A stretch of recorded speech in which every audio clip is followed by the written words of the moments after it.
তো hello friend, welcome to Das Sudipta 0.2 YouTube চ্যানেলের পক্ষ থেকে সকলকে জানাই স্বাগতম।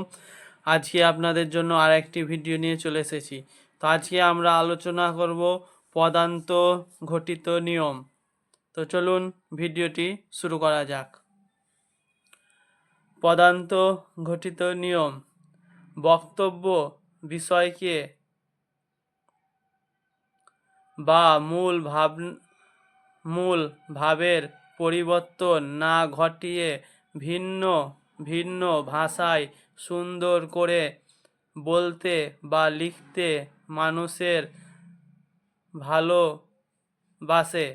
মানুষ ভালোবাসে।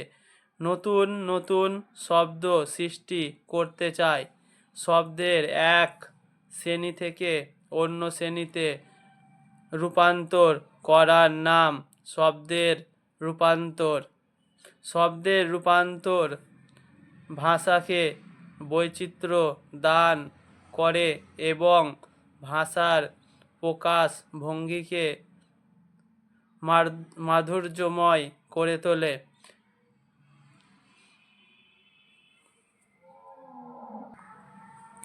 রূপান্তরিত শব্দ বাক্যে ব্যবহৃত হলে বাক্যে ব্যবহৃত অন্য শব্দগুলির মতো রূপান্তরিত শব্দ পদ এ পরিণত হয়। শব্দের এই রূপান্তর শুধু যে ভাষার সৌন্দর্য বৃদ্ধি করে তাই নয়, কোনো কোনো ক্ষেত্রে শব্দার্থের পরিবর্তন ঘটায়। নিচের বাক্যগুলিতে মোটা হরফে ছাপা পদগুলি রূপান্তর লক্ষ্য করো। ক। শরৎকালে শারদ উৎসবে বাঙালিরা মেতে ওঠে। এই বাক্যটিতে শরৎ হল বিশেষ্য পদ এবং শারদ হল বিশেষণ পদ। খ। আকাশে মেঘ করেছে বলে মেঘলা দিনে স্কুল যেতে মন চায় না। এই বাক্যটিতে মেঘ হল বিশেষ্য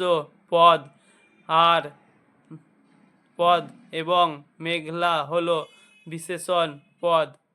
সংজ্ঞা: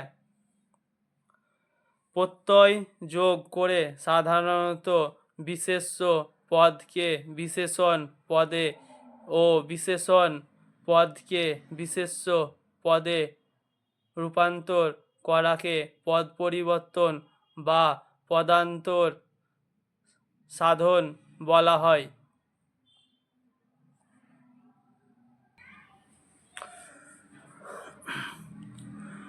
পদ পরিবর্তনের প্রয়োজনীয়তা হল ভাষার